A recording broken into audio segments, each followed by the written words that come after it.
عن النواس بن سمعان رضي الله عنهما عن النبي صلى الله عليه وسلم قال: البر حسن الخلق والإثم ما حاك في صدرك وكرهت أن يطلع عليه الناس.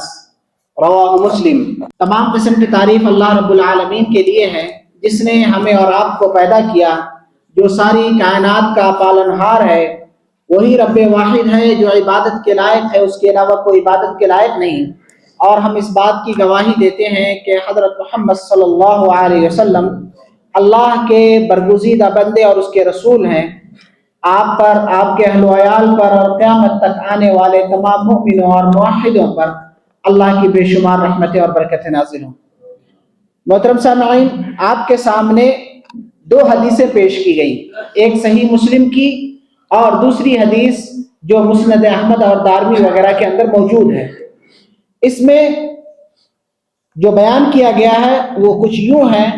نواس بن سمعان رضی اللہ تعالیٰ عنہ کہتے ہیں کہ نبی اکرم صلی اللہ علیہ وسلم نے فرمایا، اور ایک دوسری روایت میں ہے کہ آپ سے سوال کیا گیا کہ نیکی اور گناہ کیا ہے.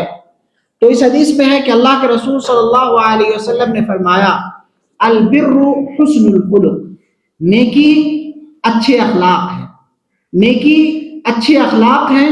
والاثم ما حاک فی صدرک وکرہت ان یطلع علیہ الناس، اور گناہ جو دل میں کھٹکے، جس کے کرنے میں دل میں کھٹک پیدا ہو اور آپ کو وہ چیز ناپسند ہو کہ لوگوں کو پتہ چل جائے، یہ گناہ ہے. اسے مسلم نے روایت کیا ہے. اور اسی معنی کی ایک دوسری حدیث جسے وابصہ بن معبد کہتے ہیں کہ میں نبی اکرم صلی اللہ علیہ وسلم کے پاس آیا.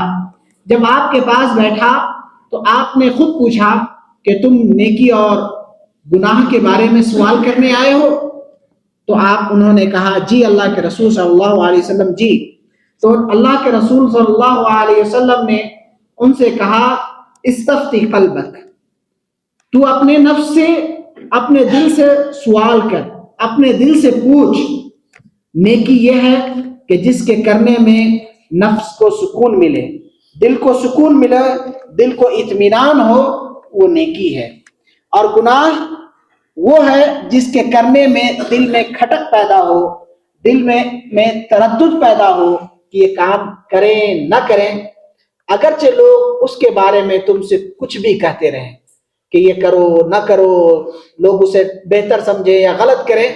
گناہ وہ ہے جس کے کرنے میں تمہارے دل میں اطمینان اور سکون پیدا ہو، اور نیکی وہ ہے جس کے کرنے میں سکون اور اطمینان پیدا ہو، اور گناہ وہ ہے جس کے کرنے میں تمہیں تردد یا پھر دل میں کھٹک پیدا ہو. یہ دونوں حدیث بہت اہم حدیث ہے جو انسان کو اخلاق سکھاتا ہے، جو انسان کو آداب سکھاتا ہے، جو انسان کو اچھے اخلاق اپنانے کی ترغیب دیتا ہے. اور یہ حدیث انسان کو گناہ کے کام سے دور رہنے کی ترغیب دیتا ہے اور ان تمام کاموں سے روکنے کے بارے میں رہنمائی کرتا ہے کہ جس کام کے کرنے میں انسان کے دل میں کسی بھی قسم کی کھٹک پیدا ہو، اسے لگے کہ یہ کام کرنا صحیح ہے غلط، اسے ڈر لگ رہا ہو، اسے اس بات کا احساس ہو رہا ہو کوئی کام کرنے میں کہ کسی کو پتہ نہ چل جائے، تو سمجھ جائیے وہ گناہ کا کام ہے، اس سے بچیں. اور اسی طرح اس حدیث میں یہ تعلیم دی جا رہی ہے کہ ایک ایمان والا ہمیشہ ڈر کر اور احتیاط کے ساتھ بڑے محتاط انداز میں زندگی گزارتا ہے اور ان تمام چیزوں سے بچنے کی کوشش کرتا ہے جو اس کے اندر شکوک و شبہات پیدا کرے، جو شک والی چیزیں ہیں، جو اس کو جس کام کے کرنے میں اطمینان نہیں ہو رہا ہے اس سے دور رہنا چاہیے. وہ چیز کا درس اس حدیث میں دیا جا رہا ہے. یہی وجہ ہے کہ آپ کے سامنے جو پیچھے حدیثیں گزری ہیں اس میں سے ایک حدیث ہے کہ من اتقى الشبہات، کہ جو آدمی شبہ والی چیزوں سے، شک والی چیزوں سے بچ گیا، فقد استبرأ لدینہ وعرضہ، تو وہ اپنے دین اور اپنی عزت کی اس نے حفاظت کر لی. دین کے اور عزت کو اس نے اپنے لیے محفوظ کر لیا. تو لہذا اللہ کے رسول صلی اللہ علیہ وسلم کی ایک دوسری حدیث بھی ہے، دع ما یریبک الی ما لا یریبک، کہ وہ چیز جو تمہیں شک پیدا کرے اس کو چھوڑ کر ایسی چیز کو اختیار کرو جو تمہارے اندر شک پیدا نہ کرے.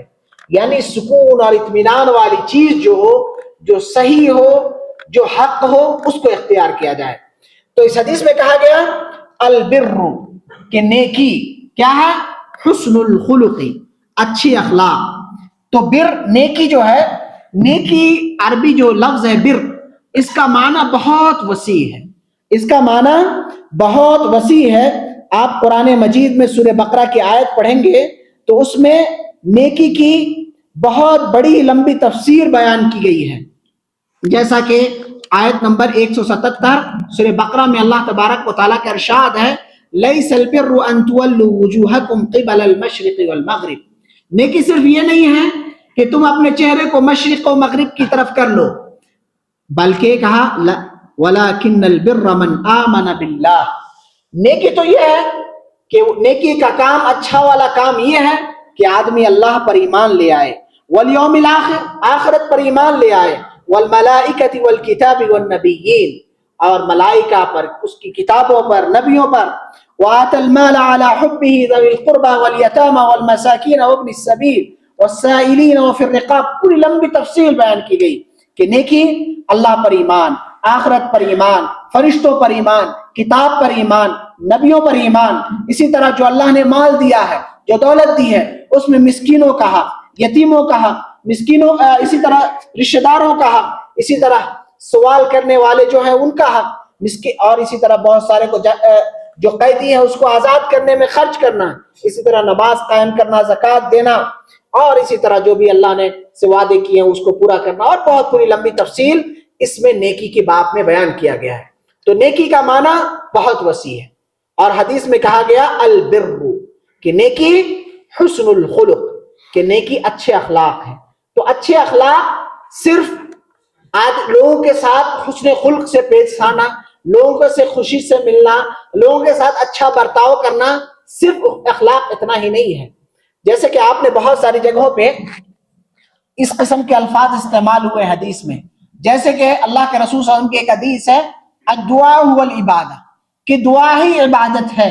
تو اس کا مطلب یہ نہیں ہے کہ دعا ہی عبادت ہے، اس کے علاوہ دوسری چیز عبادت نہیں ہے، بلکہ عبادت کا ایک اہم مغز اور اہم چیز، حصہ دعا ہے.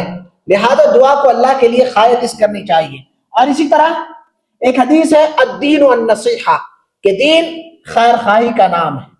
تو اس کا دین میں خیر خواہی کے ساتھ بہت معنی وسیع ہے. تو اسی طرح یہاں البر حسن الخلق، کہ نیکی اچھے اخلاق ہے. تو بر کا معنی بہت وسیع ہے، جیسا کہ سورہ بقرہ کے اس آیت میں اللہ کے تبارک و تعالیٰ نے لمبی تفصیل بیان کی تھی. تو نیکی اچھے اخلاق ہے. تو اچھے اخلاق اللہ کے ساتھ بھی ہو سکتا ہے اور لوگوں کے ساتھ بھی. اللہ کے ساتھ حسن خلق کا معنی یہ ہے کہ اللہ تبارک و تعالیٰ جو ہمارا خالق ہے، جو ہمیں رزق دے رہا ہے، جو ساری کائنات کو ہمارے فائدے کے لیے بنایا ہے، ہمیں اس اپنی بندگی کے لیے ہمیں پیدا کیا ہے، تو اس رب کے حق کو ادا کیا جائے، یہ اللہ کے ساتھ حسن خلق ہے. تو لہذا اللہ نے جن چیزوں کی ہمیں تعلیم دی ہے اس کو اپنایا جائے، اس کے مطابق زندگی گزاری جائے. تو گویا آپ اچھے اخلاق والے ہیں اور آپ نیکی کا کام کر رہے ہیں. تو یہ اللہ کے ساتھ حسن خلق ہے. اور شریعت کو بلا چوں چرا کے خوش دلی کے ساتھ اسے قبول کر لینا، یہ اللہ کے ساتھ، دین کے ساتھ اچھے اخلاق کا معاملہ ہے. اور اسی وجہ سے قرآن مجید میں پیارے رسول صلی اللہ علیہ وسلم کے بارے میں کہا گیا اِنَّكَ لَعَلَىٰ خُلُقٍ عَظِيمٍ، کہ آپ اخلاق کے بہت عظیم مرتبے میں فائز ہیں. تو یہاں خلق کا جو معنی ہے، تو ایک تو ظاہری اخلاق ہے، اور دوسرا تفسیر میں جو معنی بیان کیا گیا کہ یہاں خلق عظیم یعنی دین عظیم، کہ آپ دین کے عظیم مرتبے پر فائز ہیں، اس لیے کہ آپ رسول ہیں. آپ تمام انبیاء میں سب سے عظیم المرتبت ہیں، سب سے افضل نبی ہیں. تو اس اعتبار سے بھی آپ کے ظاہری اخلاق اللہ کے ساتھ بھی اور لوگوں کے ساتھ بھی بہت عظیم درجے کا تھا۔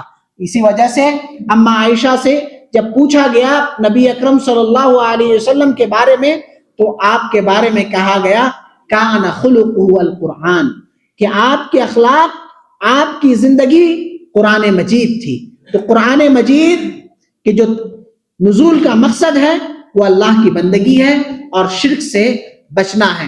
تو آپ ظاہری طور پہ بھی باطنی طور پہ بھی، عبادت کا معاملہ ہو، عقیدے کا مسئلہ ہو، ایمان کا مسئلہ ہو، لوگوں کے ساتھ معاملات کا مسئلہ ہو، پیارے رسول صلی اللہ علیہ وسلم سب سے بڑے عظیم مرتبے والے تھے۔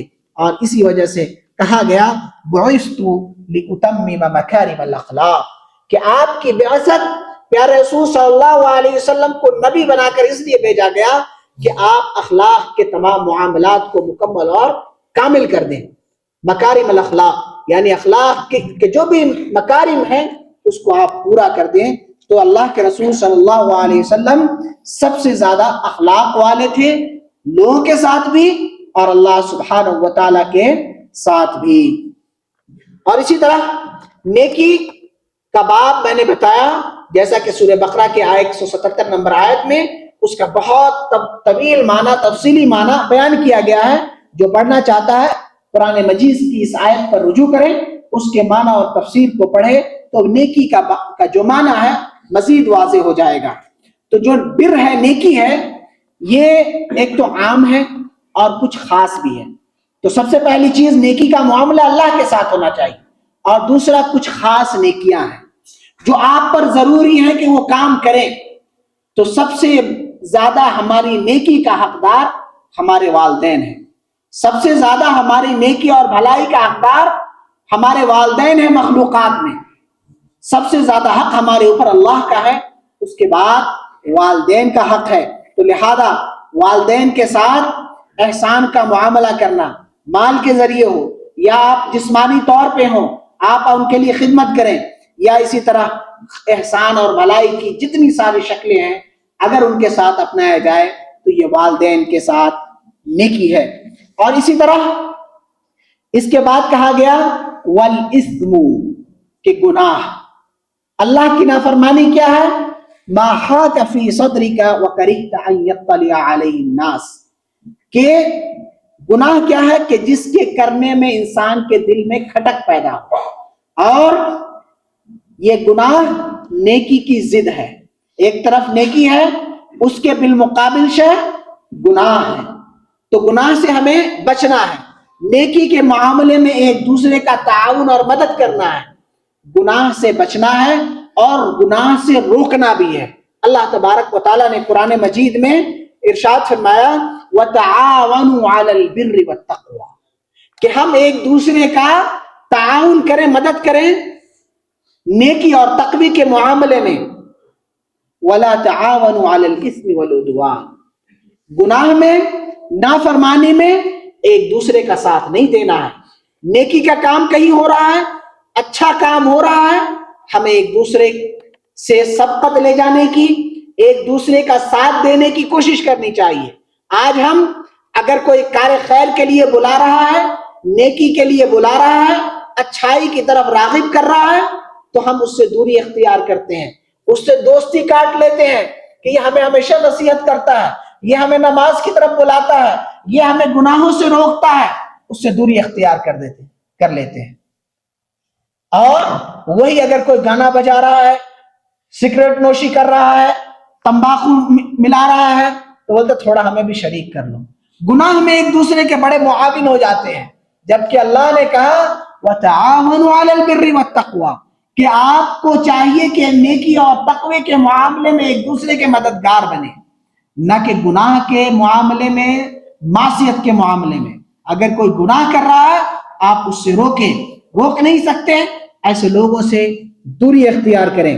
پیارے رسول صلی اللہ علیہ وسلم نے کہا کہ گناہ الاسم ما حاک فی صدرک، کہ گناہ وہ ہے جس کے کرنے سے دل میں کھٹک پیدا ہو۔ آپ کوئی کام کر رہے ہیں، آپ کو لگ رہا ہے کہ یہ گڑبڑ معاملہ ہے، سمجھ جائیے وہ گناہ کا معاملہ ہے۔ اور دوسری چیز وَكَرِهْتَ أَن يَطَّلِعَ عَلَيْهِ النَّاسِ، اور دوسری چیز یہ بیان کی گئی کہ گناہ یہ ہے کہ کرتے وقت آپ کو یہ ڈر ہو کہ لوگوں کو پتہ تو نہ چل جائے، لوگوں کو پتہ چل جائے، اس سے آپ کو ڈر لگتا ہے، تو سمجھ جائیے وہ گناہ والا کام ہے، معصیت والا کام ہے، اس سے دوری اختیار کر لیں۔ اب یہاں سوال پیدا ہو سکتا ہے کہ آج بہت سارے لوگ گناہوں میں اس طرح منہمک ہو گئے ہیں، برائیوں کا اس طرح شکار ہو چکے ہیں کہ اسے برائی نہیں لگتی، گناہ نہیں لگتا۔ تو حدیث میں اس کے لیے ہے جو ایمان والے ہیں، اطاعت والے ہیں، اطاعت والے لوگ، نیک لوگ، نیکی کرنے میں انہیں دلی سکون اور اطمینان ملتا ہے، اور گناہ کرنے پر انہیں خوف کا احساس ہوتا ہے، ڈر لگتا ہے۔ لیکن ایک آدمی گناہ میں اس طرح منہمک ہو چکا ہے کہ اس کا دل سخت ہو چکا ہے، اس کے دل سیاہ ہو چکے ہیں، اس کے اندر حق قبول کرنے کی صلاحیت ختم ہو چکی ہے، دل پہ تالا لگ چکا ہے، اسے برائی کا احساس نہیں ہوتا، گناہ کا احساس نہیں ہوتا، تو سمجھ جائیے اس کا ایمان سالم نہیں ہے، اس کا ایمان ختم ہونے کے کگار پہ ہے۔ لہذا فوراً توبہ اور استغفار کرے، اللہ کی طرف رجوع کرے۔ اگر سچے دل سے توبہ کریں گے، اللہ کی طرف رجوع کریں گے، تو پھر آپ کو دلی سکون میں اطمینان نصیب ہوگا عبادتوں پہ۔ الا بذکر اللہ تطمئن القلوب، کہ اللہ کے ذکر سے دلوں کو سکون اور اطمینان ہوتا ہے، اور گناہ سے انسان کو خوف محسوس ہوتا ہے، انسان کو اطمینان اور سکون نہیں ملتا، گناہ کرتا ہے، اس کے بعد پھر وہ مایوسی، وہ کیفیت پیدا ہو جاتی ہے۔ لہذا اللہ کی بندگی میں، اللہ کے ذکر میں، اچھے کام کرنے میں، بھلائی کرنے میں دلی سکون ہوتا ہے۔ اور اسی طرح آپ نے ایک حدیث پڑھی ہوگی نماز کے سلسلے میں کہ نماز کیسے پڑھنی چاہیے۔ اللہ کے رسول صلی اللہ علیہ وسلم نے اس میں حدیث میں الفاظ استعمال کیے ہیں، حتی تطمئن راکعا، حتی تطمئن ساجدہ، کہ آپ اس طرح نماز پڑھو کہ آپ جب رکوع کر رہے ہو تو اطمینان پیدا ہو جائے، سجدہ کر رہے ہو تو اطمینان پیدا ہو جائے، سکون محسوس ہو، دلی اطمینان پیدا ہو۔ اگر ہم ایسی نماز پڑھ رہے ہیں، قیام کر رہے ہیں، رکوع کر رہے ہیں، وہ اطمینان نہیں ہو رہا ہے، سمجھ جائیے وہ نماز کامل نہیں ہے، وہ نماز کامل نہیں ہے۔ اور ہمارے اکثر نمازیں ایسی ہوا کرتی ہیں، نماز پڑھ رہے ہیں، قیام کر رہے ہیں، رکوع کر رہے ہیں، دماغ کہیں اور گھوم رہا ہے۔ تو نماز کے سلسلے میں آیا حتی تطمئن راکعا، حتی تطمئن ساجدہ، اس سے اطمینان کے لفظ ہے، نماز میں اطمینان اور سکون ضروری ہے۔ اگر اطمینان اور سکون نہیں مل رہا ہے آپ کو نماز میں، تو آپ اپنے ایمان کا جائزہ لیں، اطمینان میں سکون پیدا کریں، عبادت میں سکون پیدا کریں۔ اور اسی طرح یہاں گناہ کے بارے میں کہا کہ گناہ یہ ہے کہ آدمی کے کرتے ہوئے دل میں کھٹک پیدا ہو اور اسے یہ چیز ناپسند ہو کہ لوگ اس سے مطلع ہو جائیں۔ تو لہذا آدمی کو ایسے چیز جو دل میں کھٹک پیدا کرے اس سے آدمی کو بچنا چاہیے، جو نیکی کا کام ہے اس کو اختیار کرنا چاہیے، اور نیکی کے معاملے میں خود کرنا چاہیے اور دوسروں کو بھی اس پر ابھارنا چاہیے، دوسروں کو بھی اس پر ابھارنا چاہیے کہ بھائی یہ نیکی کا کام ہے، بھلائی کا کام ہے، اور کسی سے گھبرانا نہیں چاہیے۔ لقمان حکیم نے اپنے اولاد کو جو 10 نصیحت کی جو سورہ لقمان میں ذکر کیا ہے، تو اس میں کہا گیا کہ اپنے لوگوں کو بھلائی کا حکم دو، برائیوں سے روکو، اور اس میں کہا وَاصْبِرْ مَا أَصَابَكَ، کہ لوگوں کی جانب سے جو بھی تان و تشنی آئے، جو بھی جن چیزوں کا سامنا کرنا پڑے، تو صبر سے کام لو۔ تو اس کا مطلب یہ ہے کہ جب لوگوں کو اچھائی کا حکم دیں گے، برائی سے روکیں گے، تو ان کی طرف سے تیر آئیں گے، وہ چبھیں گے۔ تو لہذا وَاصْبِرْ مَا أَصَابَكَ، کہ ان کار خیر کی وجہ سے، برائیوں سے روکنے کی وجہ سے تم پر جو تیر آئیں گے، تان و تشنی آئیں گے کہ تم تو ایسا تھا، تو ایسا کرتا ہے، تو آپ صبر سے کام لیں۔ اور ایمان تو اسی کا نام ہے۔ سورہ عصر پڑھ لیے، سورہ عصر میں یہی ساری چیزیں بتائی گئی ہیں جو زندگی کے اصول ہیں. تو لہذا آخر میں اللہ سے دعا ہے کہ اللہ تبارک و تعالی ہمیں کار خیر نیکی کرنے کی توفیق عنایت فرمائے اور ہر قسم کی برائی سے گناہ سے محفوظ رکھے. اقول قولی ھذا استغفر اللہ لی ولکم ولسائر المسلمین من کل ذنب فاستغفروه انه هو الغفور الرحیم.